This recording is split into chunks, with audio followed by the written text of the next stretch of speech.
Well, from the time I was 13 years old on, all I ever wanted to do was fly an airplane. I was caught up with the World War II fighter pilots and all of that. In college, my eyesight started deteriorating, and by the time I graduated, got my commission, was in ROTC, my eyesight was out of limits for pilot training. So they sent me to nav training. The ROTC prof said, hey, any good navigator's eventually going to get pilot training, which was a bunch of baloney, but anyway, it got me into the Air Force, went through nav training, got into C-130s. Kind of enjoyed the tactical aspect of it, flying low levels, that sort of thing, short field strips. Pulled a tour in Southeast Asia, had 100 sorties, and was an instructor back at Pope. Things were going pretty good for me, but I still wasn't getting into pilot training. After about my 4th rejection letter from the Air Force, I took my letter of resignation and slammed it on the squadron commander's desk and said, I quit. He looked at it and says, I can't fix your eyes and I can't make you younger, but how would you like to get into an airplane where the navigator splits flying time with the pilot? Well, I couldn't get out without trying that. And he said, in a week or so, we've got a delivery that goes, you know, trash hauling kind of delivery, but it stopped at England Air Force Base. He said, I want you on it because I want you to meet some folks. And I showed up at England, and there was this row of A-26s. He introduced me to the ops officer and the squadron commander. There was an instructor nav there, which happened to be Zaruki. Was it? Yeah. And he took me around the airplane, sat me in it, showed me what the job was and everything else, and I said, I can't get out until I've done this. I got to do this. I looked at that airplane, saw the 8 guns in the nose, and I said, this is for me. And kind of like love at first sight. Did the airplanes look brand new? No, they never looked brand new. No. They No. They were used, but didn't make any difference. As far as I was concerned, it was as pretty as anything that I could ever hope to crawl into. So. Jay? Well, I came out of ROTC. I'd always go back in my young days. For some reason, I always wanted to fly. My dad was not a pilot, but his business partner owned, and I can remember the first airplane I ever got a flight in was a Stearman. Open cockpit, sitting on my daddy's lap with the belt across it, and I can remember him rolling that airplane upside down, you know, whee, that type of thing. So I was just always interested in aviation. I drew rocket ships and all this kind of stuff, and when I went to college, ROTC was mandatory. Back then, land grant college, you had to go at least 2 years, and by that time I said, hell, I'll just stay in. So I took all the tests, passed them, you know, graduated, went to Arizona State, and finished my pilot training, got my commission, went out to Williams Air Force Base. And back then, you know, we graduated in the fall of '62, and if you weren't like number 4 or 5, by the time you got number 5, all the fighters were gone and anything else. And so I said, well, if I got to fly something, because we had a mishmash of stuff, so if I got to fly something, I might as well fly the biggest something. So I said, I'll go fly that one. We had one C-133 Cargo Master, 4-engine turboprop, biggest damn airplane in the world until the C-5 came along. And all the married guys, they'd already heard rumors about the fact that the thing fell out of the sky regularly, and so they didn't want their husbands to get it. So I took it, flew that airplane for about 3.5 years, suffered a few groundings when they couldn't find out what was wrong with the airplane, but I made aircraft commander as a first lieutenant, which made me vow that I would never have to sit in the right seat again. And the day I made captain, I went down and said, that's it, man. I don't want to be. I'd look around and watch all these guys that were majors and lieutenant colonels, and they were still doing the trick of dragging your bags to the top floor of the BOQ and go to the end, and spend the night and then go on your next leg. The travels around the world were fun, but that's not what I wanted to do for 30 years, to stay in MAC. And so I went down the day I made captain, went down and volunteered, blanket volunteer, just any airplane, I'll take it. And the airman said to me, he said, Captain, are you crazy? I said, hey, I'm a professional. I'm in the Air Force. What's the job of the Air Force? It's to fly and then to fight if you have to. We're in a fight, I'm going. The wing in MAC, the wing squadron, when it's squadron ops officer, he said, Jay, if I were your age, I'd be doing the same thing, but he said, you're one of my experienced aircraft commanders. He says, I've got to disapprove this volunteer statement. He disapproved, the squadron disapproved it, the wing disapproved it, numbered Air Force disapproved it, MAC headquarters disapproved it, and I had an assignment in 30 days. Because if you volunteered for Vietnam, you got an assignment. You got it. Well, I ended up getting an assignment in the Caribou, C-7, twin engine prop.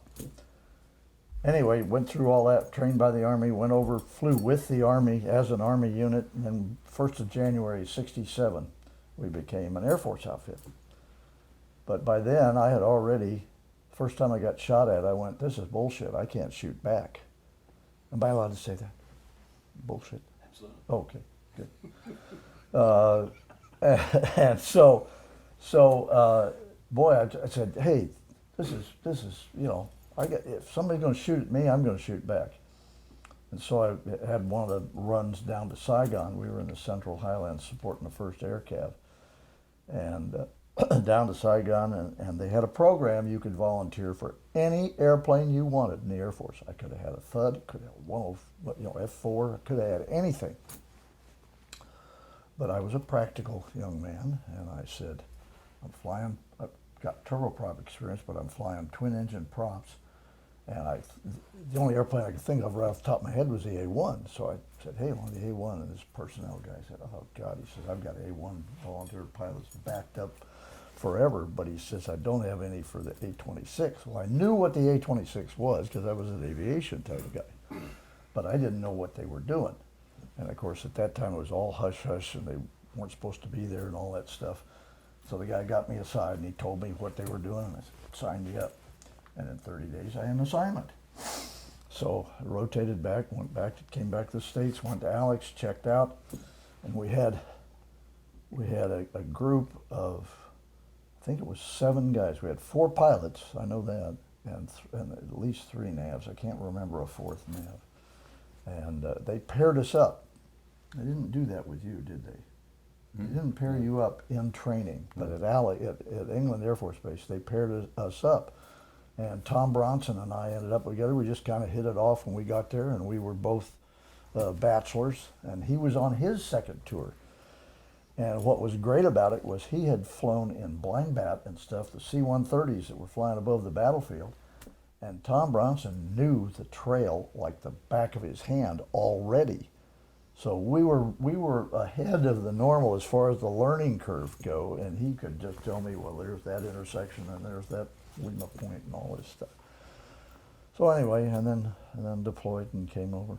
I actually celebrated New Year's Eve, 1967, on board an airplane crossing the pond. Myself and one then called Stewart, I gave ourselves a toast. And I got into Bangkok and went up to NKP on the 2nd of January, 68. What was your experience getting to NKP?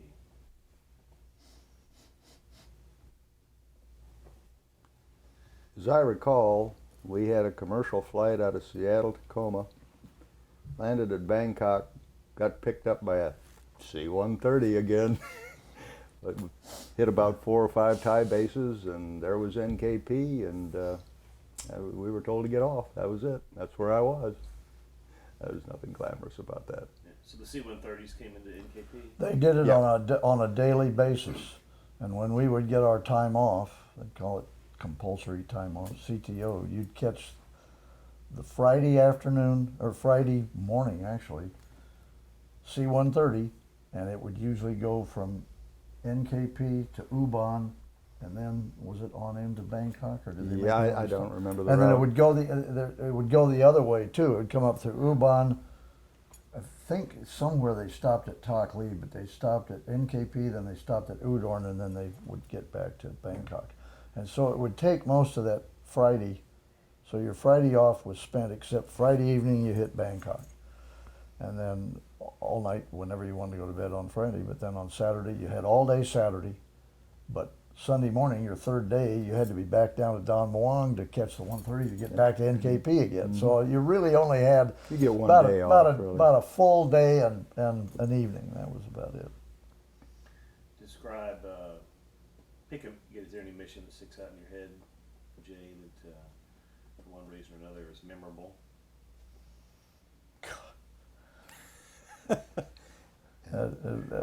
That's funny because there's a couple of missions that I ended up winning an award for, and a medal for, and they don't really stick in my mind. Had one that Tom and I had down in the south where we got a bunch of trucks and we worked with a C-130 as a FAC, and we were proud of that one because a letter came back and said the guy said that was the finest bombing he'd ever seen and all this stuff, and they put us, that was right toward the end of our tour, and they had a funny thing going. They submitted us for a Silver Star, and I'd already won one, but put us in for a second one. And they changed generals at 7th Air Force.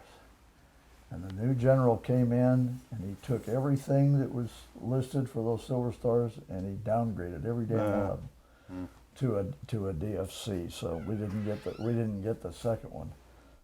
But if there was one mission, I think that sticks more than others in the mind.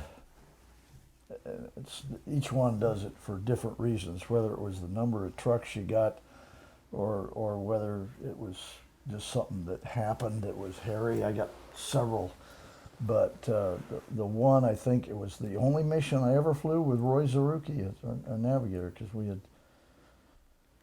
we flew it, and there were 3 airplanes, and we went up north into Barrel Roll up around the PDJ, and we were checking the trucks coming down through Sam Nua and then on down.